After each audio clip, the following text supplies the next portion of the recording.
હું પ્રાકૃતિક ખેતીમાં છેડવાઈને 5 વર્ષ થઈ ગયા છે. 5 વર્ષમાં પહેલાં તો ખેડૂતને લગભગ પ્રાકૃતિમાં આમ તો અલગ અલગ મુશ્કેલી પડતી હોય, પણ એમાં થોડોક અનુભવ હોય તો મુશ્કેલી ન પડે.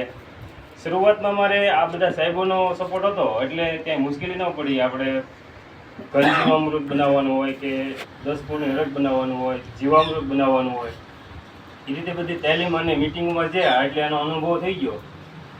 પછી એમાં કાંઈ અગવડતા ન પડી. અત્યારે તો આખો યુનિટ ઊભો કરેલો છે ને બાલુભાઈ એવા મારી વાડી અહીંયા જોઈ હોય છે. 5 ટાંકા એમાં બધી અલગ અલગ દવાઓ બનાવવાની હોય.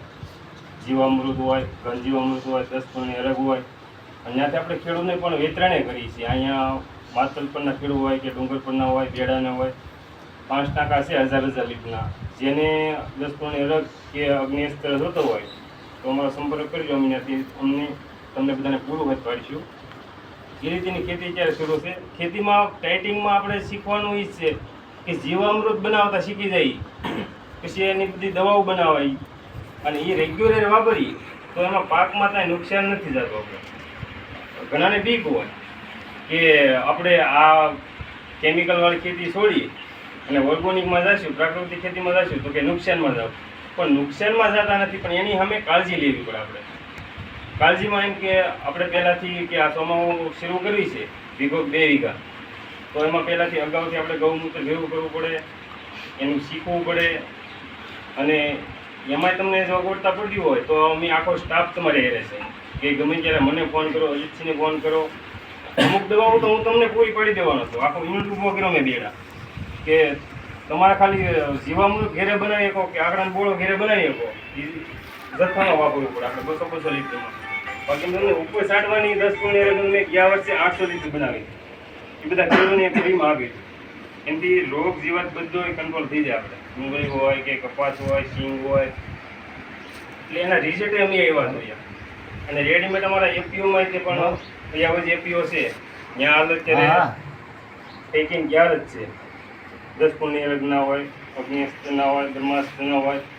તો ખેડૂતને એ જો ઘેરેનો બનાવ્યું હોય અને ત્યાંથી રેડીમેડમાં લેવી હોય તો ત્યાંથી મળી રહે, અને અહીંથી બેડાથી લેવી હોય તો મારો સંપર્ક કરજો. અને જેને ઘેરે બનાવ્યું હોય એની માટે અમે તમને ફોન નંબર આપી કે ભાઈ કઈ રીતે બનાવવાની, અથવા અમને ફોન કરજો તો અમે તમારી વાડી આવીને શીખવાડશું કે આ રીતે તમે દવા બનાવો, આ રીતે ઉપયોગ કરવાનો. અને આપણે ઘણા બધા અત્યારે લગભગ બધા કેમિકલ ખેતી કરે છે, પણ ધીમે ધીમે વીઘા અડધા વીઘાથી શરૂ કરી પહેલે વરે એમાં શીખી લઈએ, પછી આગળ વધારી.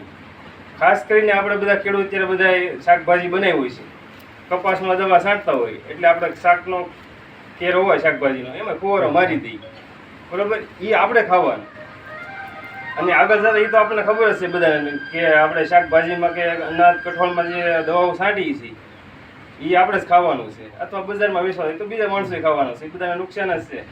પણ બને ત્યાં સુધી સિંગ હોય, તેલ આપણે ઘેરે ખાવાની, કે બાજરો હોય, ઘઉં હોય, શાકભાજી હોય, એમાં પ્રાકૃતિક ખેતી શરૂ કરવી જોઈએ. ખાસ કરીને એમાં આપણે શીખીએ તો પછી ધીમે ધીમે આગળ વધશું. અને ઉપર દવા છાંટવાની તમારે જે હોય 10 પૂર્ણ રગ કે મારો સંપર્ક કરજો, હું તમને બધાને પૂરી પાડી દઈને જથ્થામાં બનાવી. આંકડાનો બોળો ખાસ આપણે જો હા મફતમાં થાય. ગમે એ પાક હોય આપણે પાણી પાતા હોય, આંકડાનો બોળો તમે ઠેડે પાણીથી લાવી નાખી ગયો. તમે કેમિકલ વાળો કરો ને તોય તમે તારે એમાં વાપરજો. 5 સાહમાં નાખજો ને 5 સાહમાં ન નાખતા. જોવો તમે એનું રિઝલ્ટ. અમે તો રિઝલ્ટ જોયેલા છે કે એનો કેટલો ડિફરન્સ પડે. એમાં પોટાશ ભરપૂર આવે. તમે પોટાશ નાખવાનો પડે. ખાલી આંકડાનો બોળો તમે ગમે એ પીતમાં વાપરો તમારે પોટાશની જરૂર ન પડે. એટલો છોડ મજબૂત રહે, એમાં રોગ પ્રતિશક્તા એટલી હોય, અને જમીન તમારી ભરભરી રહે. આવા બધામાં અનુભવ છે. હમણાં મારી બાજુમાં એક મારા મિત્ર છે, પણ આપણે ખબર છે બધા રીંગણાના ભાવ તો આવ ડીમ છે. મને કે આમાં દવા ખાતરના નહીં થતા. મેં કીધું દવા ખાતર તારે એગ્રોમ લેવા ન જવાય. મને કીધું શું કરે?